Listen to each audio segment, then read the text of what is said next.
जी दोस्तों अस्सलाम वालेकुम। आप हमारी जो नेक्स्ट वीडियो है उसमें है कि नमाज़ पढ़ते हुए अगर हवा खारिज हो जाती है नमाज के दौरान तो हमें क्या करना चाहिए। आया हमें उसी वक्त नमाज तोड़ कर बाहर जानी चाहिए या हमारा उसी वक्त नमाज खुद ब खुद ही टूट जाती है। और इसके बारे में बहुत ज़्यादा सवालात पूछे जाते हैं और आए हम इन सवालात का जवाब जानते हैं कि नमाज के दौरान अगर ऐसा हो जाए तो हमें क्या करना चाहिए।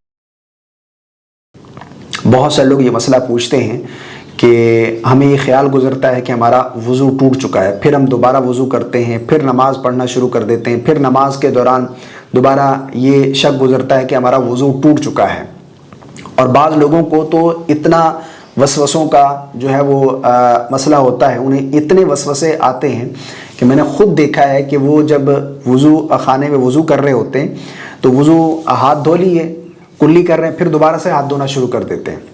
यानी उन्हें ये लगता है कि हमारा वज़ू सही से शुरू नहीं हुआ, हमने वज़ू सही नहीं किया। बाज़ लोग वज़ू करने के बाद नमाज शुरू करने लगते हैं तो उन्हें ये शक गुजरता है कि उनका वज़ू दुरुस्त नहीं है या फिर उनका वज़ू टूट चुका है।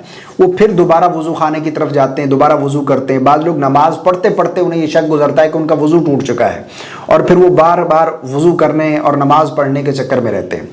तो क्या इस तरह नमाज तोड़ देनी चाहिए? अगर ये शक गुजरे कि वज़ू टूट चुका है, वज़ू के टूटने का शक गुजरे तो क्या वज़ू टूट जाएगा, दोबारा वज़ू करना पड़ेगा, फिर से नमाज पढ़नी पड़ेगी? इसके लिए क्या हुक्म है? एक चीज़ समझिएगा, नबी करीम सल्लल्लाहु अलैहि वसल्लम ने इरशाद फरमाया, एक शैतान है जिसका काम यह है कि वो वज़ू करने वालों को वसवसों में मुब्तला करता है। बस जिस पर उसका वार कामयाब हो जाता है, यानी जो उसके वसवसों का शिकार हो गया, फिर उस शख्स के पीछे वो शैतान पड़ जाता है और उसे तरह तरह के ख़यालात में मुब्तला करता है और उसे बहकाता है। तिबरानी के अंदर एक रिवायत मौजूद है, हज़रत इब्न अब्बास रज़ियल्लाहु ताला अन्हुमा से मरफ़ूअन रिवायत है कि जब तुम में से कोई शख्स नमाज पढ़ता है तो शैतान आता है और उसके मक़ाद में फूंक मारता है, पखाने वाली जगह में, जिससे उसको ख्याल उभरता है कि वो बेवुज़ू हो गया, यानी उसका वज़ू टूट चुका है, हालांकि वो बेवुज़ू नहीं हुआ। तुम में से जो भी इस सूरत हाल से दो चार हो वो नमाज ना तोड़े जब तक आवाज़ ना सुने या बदबू महसूस ना करे। यानी जब तक उसे आवाज़ ना सुनाई दे या फिर बदबू ना महसूस हो, उस वक़्त तक वो अपनी नमाज ना तोड़े। अगर इस तरह का शक गुजरे कि वज़ू टूट गया, यानी उसे लगता है कि री खारिज, हवा खारिज हो गई, तो जब तक आवाज़ ना सुने या बदबू जो है वो उसे ना आए, उस वक़्त तक वो अपना जो है वो नमाज ना तोड़े, नमाज को पढ़ता रहे। ठीक है ना? ये बहुत सारे लोगों को वसवसे आते हैं, इस तरह के वसवसों में वो मुब्तला होते हैं। एक मरतबा आपने जो है वो वसवसे का शिकार हो गए तो फिर शैतान की चाल जो है वो कामयाब हो जाती है। फिर वो बार बार आप पर हमला करेगा, आपको कहेगा, आपके माइंड में ये ख्याल आएगा कि आपका वज़ू टूट चुका है, आपको लगेगा कि आपने वज़ू दुरुस्त किया ही नहीं है। ठीक है ना? बाज़ लोग इस तरह भी वसवसों का शिकार होते हैं, जिस तरह पिछले दिनों मुझे एक भाई बता रहे थे कि मैं गुस्ल करता हूँ।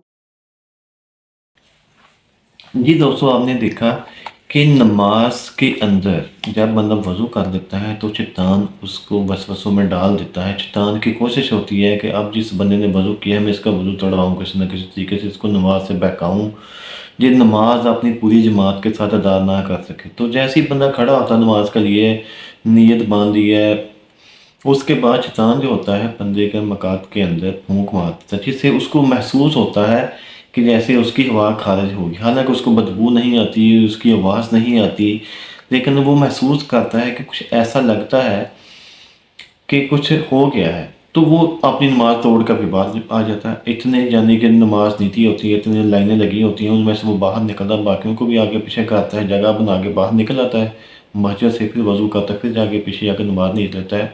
तो शैतान का ही जो ज़्यादा काम होता है। हो सकता है बाज़ का बंदों को बीमारी भी होती है, कोई गैस का प्रॉब्लम होता है, डिस्टर्बेंस हो जाती है, वो मेडिसिन इस्तेमाल कर रही होती हैं, उनमें उनको मसला भी हो सकता है। लेकिन ज़्यादातर जो होते हैं, जो शैतान जो होता है वो बंदों को इन कामों से रोकता है और ऐसा करने से कि वो नमाज अपनी सही तरीके से अदा ना कर सके। तो उम्मीद करता हूँ आपको हमारा आज का टॉपिक पसंद आया होगा और आप इसको ज़्यादा से ज़्यादा शेयर करेंगे ताकि सब दोस्तों को पता चले कि अगर ऐसा वसवसा ज़हन में आ जाए, क्योंकि शैतान का काम है वसवसे डालना, तो फिर उससे वो रुकें, उससे वो बच जाएं।